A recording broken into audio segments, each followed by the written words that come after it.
Coucou tout le monde, on se retrouve aujourd'hui pour le remplissage des enveloppes du mois de mars. Donc j'ai reçu mon chômage hier, donc autant dire que je vous filme la vidéo un peu retardement. Donc là on a mes planeurs, comme vous pouvez voir, et on a un petit nouveau que je me suis fait, le défi planeur, tout simplement avec les défis que je vous ai sortis sur la boutique dernièrement, je les ai mis. Et donc je les ai présentés comme ça, donc je me suis acheté des enveloppes à zip, et ces enveloppes à zip je vais vous les proposer en fin de semaine sur la boutique aussi si jamais ça vous intéresse. Parce que ces défis-là, comme par exemple celui-là, le défi 2 €, on va mettre des pièces dedans. Il faut quand même pouvoir les retenir. Donc même si j'aime pas ces enveloppes-là, parce que ça crée une épaisseur qui ne me plaît pas, faut dire quand même qu'elles sont quand même bien pratiques. Donc du coup, j'ai mis tous mes défis comme ça. Et puis je vais voir ceux que j'ai envie de faire ou pas. Alors, clairement, je ne vais pas pouvoir tous les faire en même temps. Et voilà. Mais j'ai déplacé aussi le défi 5 € ici. Je me dis, il est plus dans le classeur épargne. Il est vraiment là. Et c'est pas plus mal vu que ça reste un défi comme un autre. Ensuite, là, on a mon budget planeur pour l'épargne et ici, le budget planeur mensuel. Donc déjà, on va regarder dans le mensuel si j'ai quelque chose à enlever. Alors, j'ai eu des imprévus parce que j'ai fait de la luge et je me suis fait mal au dos. Donc, il a fallu que j'aille chez le médecin, chez le kiné. Enfin, voilà, ça a été compliqué. Donc, du coup, comme vous pouvez voir, toutes les enveloppes sont vides, mis à part le défi 5 € où j'ai au moins essayé de sauver cela. Donc là, on a 5, 10, 15, 20, 25, 30 €. Donc ça, c'est cool. Donc directement, je cherche pas à comprendre. Ceux-là, ils vont dans le défi planeur, dans l'enveloppe des 5 €. Hop là. Et ici, avec mon petit stylo. Donc là, on est, le jour où je vous filme la vidéo, on est le 7 mars. Et puis, qu'est-ce que je vais mettre? Solde 0,2 pour solde de février, plus 30. Et donc, j'ai plus 110 dans l'enveloppe. Donc, c'est cool. Ça fait une jolie somme. Ensuite, là, vous voyez, j'ai toutes les pièces. Je ne les ai pas directement mises dans ma tirelire parce que, comme maintenant, j'ai certains petits défis avec les pièces, je me suis dit pourquoi pas le commencer. Donc là, par exemple, le défi de 2 €. Je vais regarder si j'ai des pièces de 2 €. J'en ai une, j'en ai deux. Et c'est tout. Donc je vais les mettre dedans. Hop. Et du coup je vais cocher 2 cases. Voilà, comme ça on sait que j'ai 4 € dedans. Donc ça, après les autres défis, défi 10 € non, défi 1000 €. Celui-là, je vais pas réussir à le tenir, donc honnêtement, je vais pas le faire maintenant, ça sert à rien. Le défi Vinted, pour le moment, ça c'est comme le mois dernier, j'ai fait des ventes sur Vinted, j'ai retiré l'argent pour les mettre dans le budget épargne parce que j'ai vraiment besoin de me créer des épargnes. Donc celui-là, pour le moment, je le compte pas parce que c'est pas de l'argent qui part sur un compte d'épargne, c'est de l'argent que je mets là. Donc pour le moment, celui-là, je le fais pas. Et le défi mois blanc, pour le moment, je le fais pas, même si franchement, ça me ferait pas de mal. Et du coup, voilà, le défi 5 €. Donc ça, tout ce qui est défi, on s'arrête là.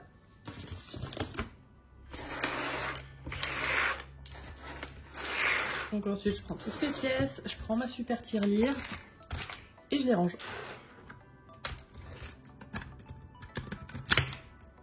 Ouais, et bon, vous voyez, ça rentre comme ça. Là, j'ai déjà 91 € dedans. Comment dire qu'elle est bien remplie. Et comme je vous ai dit, moi, je m'en sers pour... je m'en servirai pour aller chercher tout ce qui est un peu produit d'entretien ou des choses en lot qui coûtent assez cher. Lessive, pastille lave-vaisselle, ce genre de choses. Mais pour le moment... Comme j'ai pas, je suis encore dans le studio, je vais attendre de déménager dans l'appartement que j'ai acheté pour m'en servir. Donc pour le moment, je cotise.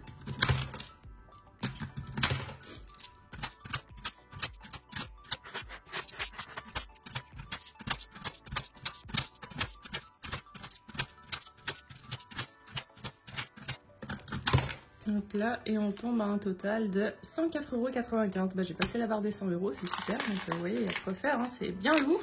Et je suis bien contente. Alors ensuite, ça c'est les sous que j'ai retirés. Mais ce qu'il faut savoir, c'est qu'hier, j'ai déjà dû aller faire des courses parce que j'étais vraiment en rade de chez rade. Donc j'ai un budget course de 150 €.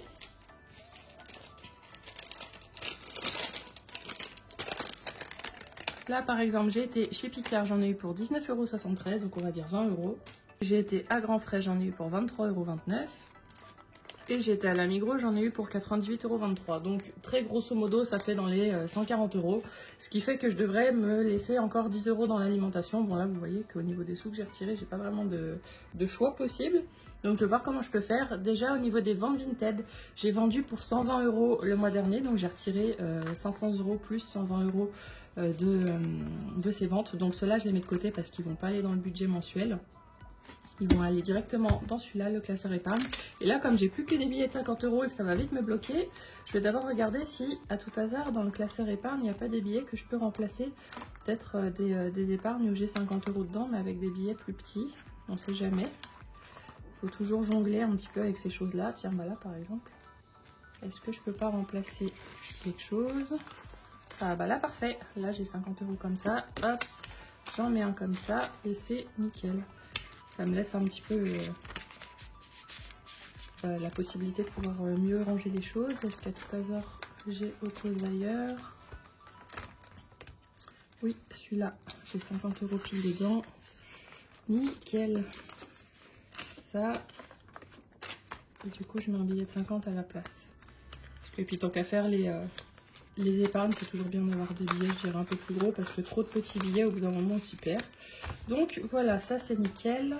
Alors, on va déjà remplir, celui-là je le mets là pour le moment, on va remplir celui du mois. Donc comme je disais, l'alimentation, il y a 10 € qui me restent pour le mois. J'ai fait exprès de faire les grosses courses et puis je me garde 10 € pour si j'ai vraiment oublié un petit truc. L'entretien, normalement je mets 20 € et dans les courses que j'ai fait hier, j'ai rien acheté pour l'entretien. Donc je mets ça là.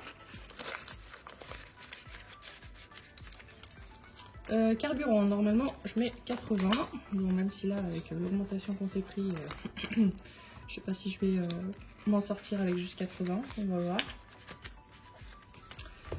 Sortie, j'attends de voir les rendez-vous. Alors là aujourd'hui je vais voir le kinésiologue, donc j'en ai pour 60 €, mais bon là j'ai pas mieux donc je mets 70.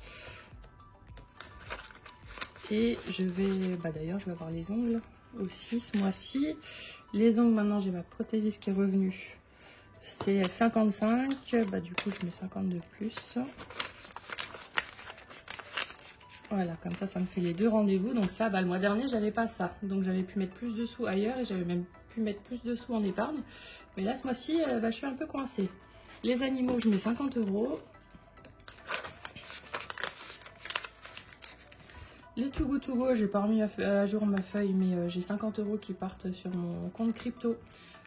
Comme ça je m'en sers au cas où, vu que c'est des dépenses qu'on peut pas faire en liquide. Les imprévus, voilà, bon bah le défi 5 €, elle est vide. Les imprévus, je vais rien mettre, les 70, je vais les mettre dans les sorties. Là, d'autant plus que le pass, il saute bientôt. Donc, je vais pouvoir recommencer à faire des choses en France. Ça me paraît léger, ça. Je suis pas sûre d'avoir assez, mais bon. On va essayer. Je fais des essais, puis bah, il va peut-être falloir que je me résolve à ressortir un petit peu plus tous les mois. Mais disons que les 500 €, ouais, faudrait bien que je ne les dépasse pas. Donc, on va voir. Donc ça, voilà pour le classeur du mois. Et le classeur épargne, du coup j'ai 120 € que je peux caler un petit peu où je veux. Donc le veto, bah, j'ai pas encore fait, j'ai pas pu aller chez le veto comme j'avais dit que je le ferais le mois dernier, parce que Loun, je devais lui faire un rappel de vaccin qui finalement n'est pas spécialement nécessaire, et en plus de ça j'ai jamais pu le mettre dans sa cage. Donc comment vous dire que j'ai annulé le rendez-vous 5 minutes avant d'y aller. Donc j'ai 300 € et derrière je me suis mis combien je voulais budgéter par catégorie, 300. Donc celle-là on va la garder comme ça. Par contre, il y avait une autre... Oui, c'est voiture que je veux faire parce que j'ai la révision de la moto que j'aimerais faire rapidement. Et puis, bon, bah, il va bientôt falloir que je passe des pneus neige aux pneus été aussi sur ma voiture. Donc, il va falloir que je paye tout ça. Donc, je vais carrément mettre les 120 € dedans. On va pas chercher à comprendre, je fais au plus urgent. Et donc là, 0703... dépôt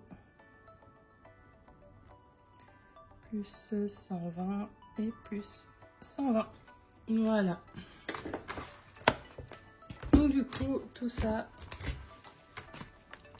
c'est rempli, on a rempli les planeurs, les pieds sont là et du coup on a tout fait. Donc je pense que j'ai pensé à tout. Ça va être un mois un petit peu ric-rac avec les rendez-vous, mais bon voilà, c'est... De toute façon, c'est un début qui est un peu compliqué parce que voilà, c'est les débuts du chômage, j'ai plus du tout les mêmes revenus. Mes dépenses, bah, il faut que je les réduise, mais c'est difficile de tout gérer en même temps, c'est difficile de tout faire bien en même temps. Donc voilà, j'ai encore un peu des couacs, mais c'est pas grave. Bref, en tout cas, c'est tout pour cette vidéo. J'espère qu'elle vous aura plu. N'hésitez pas à poser toutes vos questions dans les commentaires si vous en avez. Et sur ce, je vous dis à bientôt. Je vous fais plein de gros bisous.